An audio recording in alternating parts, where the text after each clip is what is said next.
Hello, chers amis internautes, membres de la communauté Sport Santé Plus. Pour ceux qui viennent d'arriver, je suis Dr Roland Serge Kwame. Je m'évertue à traiter quelques sujets pour vous aider à améliorer votre pratique sportive et à améliorer votre santé avec de bonnes pratiques, de bonnes habitudes qui vous permettent de prendre du plaisir lors de l'activité physique et sportive. Nous sommes en train de développer l'importance de la séance d'échauffement avant le début de l'activité physique et sportive. Après le cœur, le deuxième élément qui profite d'un échauffement bien fait, c'est l'ensemble des muscles squelettiques. Muscles dont les mouvements sont contrôlés par la volonté humaine, à la différence des muscles lisses et des muscles cardiaques dont les mouvements sont spontanés et automatiques. Les muscles squelettiques sont constitués de tissus conjonctifs.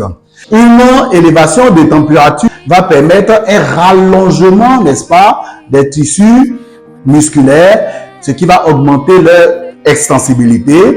L'échauffement va permettre aussi aux tissus musculaires de pouvoir se comporter comme des amortisseurs qui, après allongement, reviennent à leur position initiale.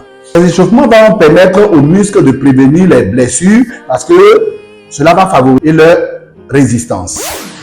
L'élévation de la température de l'ordre de 1 degré Celsius va favoriser une amélioration du métabolisme intramusculaire de l'ordre de 13%. Nous parlons beaucoup de métabolisme parce que c'est généralement le mode de fonctionnement des réactions internes à l'organisme et des réactions internes aux muscles. Ces échauffements vont permettre ainsi une accélération du métabolisme intramusculaire. Une élévation de la température va favoriser également une fluidification de la circulation sanguine au niveau du muscle. L'échauffement va permettre une augmentation de ce qu'on avait appelé le volume d'injection systolique, c'est-à-dire la quantité de sang qui est projetée en dehors du cœur lorsque le cœur se contracte.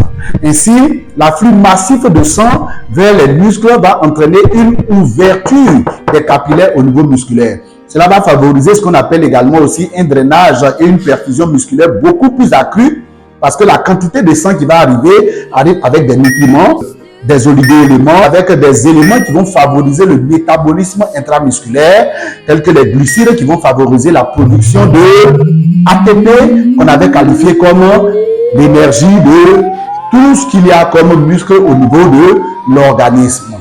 L'un des avantages également de pratiquer une séance d'échauffement sur le muscle est l'importance que cela va donner à une coordination des différents groupes musculaires qui vont agir pour concourir à l'exécution des mouvements intenses liés au sport que vous pratiquez. Cette activité d'échauffement va permettre une mobilisation des différents muscles.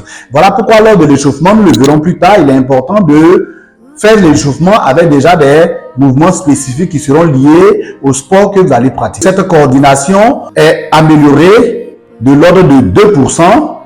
Lorsqu'il y a une élévation de température, on a une augmentation de la force musculaire de l'ordre de 2% qui vous permettra d'avoir une bonne pratique lors de votre activité physique et sportive. Une bonne séance d'échauffement va entraîner une augmentation de la proprioception au niveau des différents muscles. C'est cette capacité du muscle à percevoir les différents mouvements, à percevoir les différents changements de direction, c'est à percevoir les différentes évolutions lors de la pratique de l'activité physique et sportive. Et cette proprioception est augmentée par un échauffement progressif qui permet à ce qu'on appelle les récepteurs de pouvoir se mobiliser et se disposer à une bonne coordination et à un bon agencement des mouvements au niveau de l'activité physique et sportive.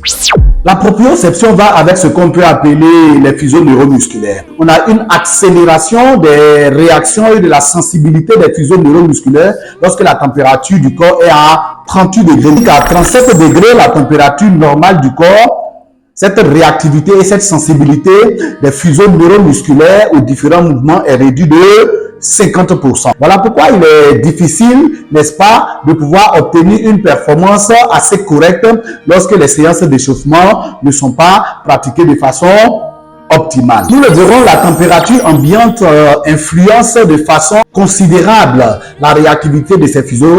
Voilà pourquoi il faut signaler une température froide. Les fuseaux neuromusculaires perdent totalement leur sensibilité. Voilà, chers amis internautes, chers membres de la communauté Sport Santé Plus, Aujourd'hui, nous allons nous arrêter là. Merci de nous avoir suivis. Nous nous retrouvons très bientôt pour partager d'autres avantages d'une bonne séance d'échauffement sur d'autres éléments du corps humain qui permettent de pratiquer une bonne activité physique et sportive. N'oubliez pas de liker toutes les vidéos et surtout de les partager parce que vous n'avez pas idée de combien de personnes que vous aidez, que vous protégez au travers des partages que vous avez de ces capsules médicales que nous faisons dans l'objectif de pouvoir permettre aux pratiquants sportifs du dimanche, aux pratiquants sportifs amateurs et aux pratiquants sportifs professionnels pour une bonne amélioration de la pratique tout en préservant sa santé. Merci beaucoup. À très bientôt.